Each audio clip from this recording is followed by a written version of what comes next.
What's up everyone, Danny Line back. Today we're going to check out the Pandem Skyline GTR BCNR33. We're going to do a stage 5 shift and tune, a stage 6 shift and tune. We're going to see if we can find a live racing setup and do a review on the car. And if you guys like this content, hit that like, hit that subscribe, click that little bell, set those notifications. Also, let's get to it.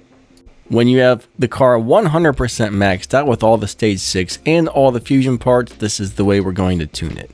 Nitrous on 177 and 5.1, 2.02 on the final drive, tire pressure 8 psi, 0/100, and that's going to give us a dyno time of a 10.053. Thank you to YouTuber Asho Speed the King for helping me out. Big shout out to him. Make sure you guys check him out on YouTube. There's a link to his channel in this video's description. Now the maxed out shift pattern, make sure you let go of the gas right around number 2. Shift into second a little bit before the red line, like around 7,000 RPMs. If you wait too long, it actually sticks and slows you down. All the rest of the shifts right before the red line in nitrous on 3rd gear. Here we go. 3, 2, 1, go. 2nd, 3rd in nitrous, 4th gear.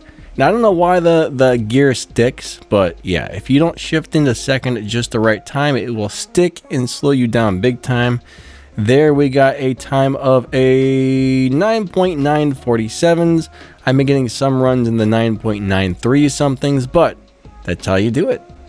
I have set the car back to stage 5 parts only, so we do have stage 5 parts with all the fusions installed. So let's go ahead and tune it and show you guys how to drive it on stage 5.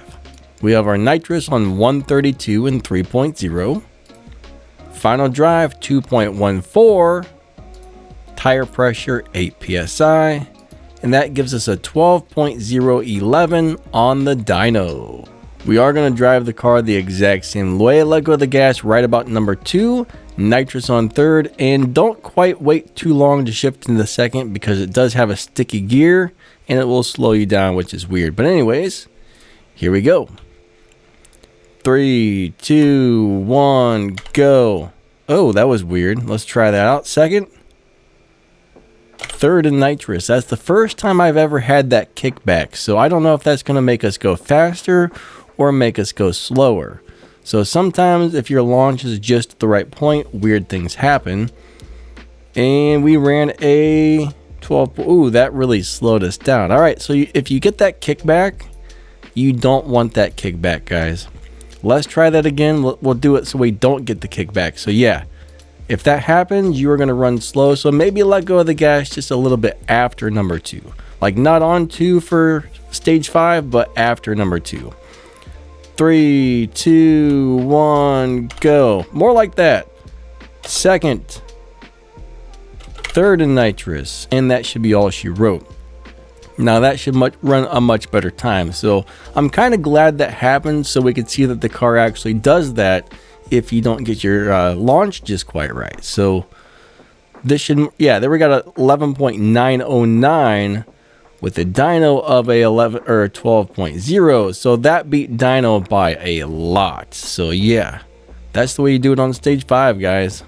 Alright, so as far as live racing goes, I did not find any real particular live racing set up like I normally do. There's not really a low performance high evo tune, but what you could do is try to set the car to stage 4 parts, put all the parts back to stage 4, put your nitrous around 122 and 2.5, final drive 3.23, and tires on 8 psi. Then you're just going to drive it the same way as I showed you on the other things, but I don't know. I can't really take this account into live racing, but it is what it is, right?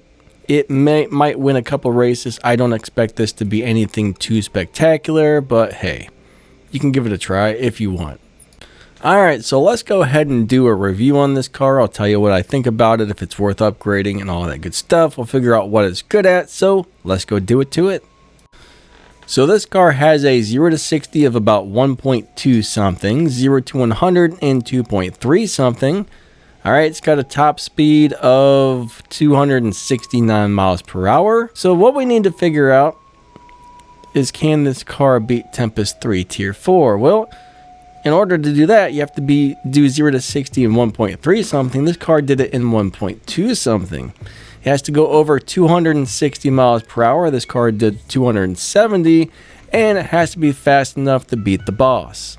I believe the boss runs around a 12.3 and this car runs a 9 point something. So hey, if you have enough parts on this car, it will beat Tempest 3 Tier 4, it'll beat Tempest 1, it'll beat Tempest 2. This car should be able to beat all of the boss races if you have enough parts on it.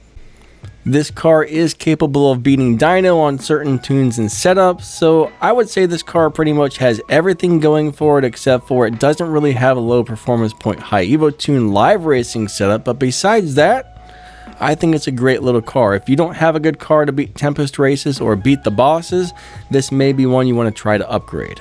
The car looks cool, the car performs well, it just doesn't have a live racing setup. Like I said, maybe on stage 4 it'll win some live races, maybe on stage 5 it'll win some live races, but I really wouldn't expect that to happen, but you can give it a try if you want. So there we have it. I think that wraps this one up. Don't forget to hit that like button, subscribe to the channel, click the little bell, set those notifications all if you want to help support the channel. Check out the thank you button or the join button down below the video. That would really help me out. Check out the video's description for some other ways to support the channel, some game news, some links to my other YouTube channels, my Discord server, and a bunch of other stuff. So drop down that video's description, check that stuff out.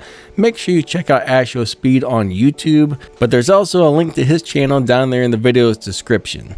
Alright everyone, thank you so much for watching. You guys are amazing. Thank you to the channel members. Thank you to everybody for the extra support. I appreciate all you guys a lot. Have a great day. See ya.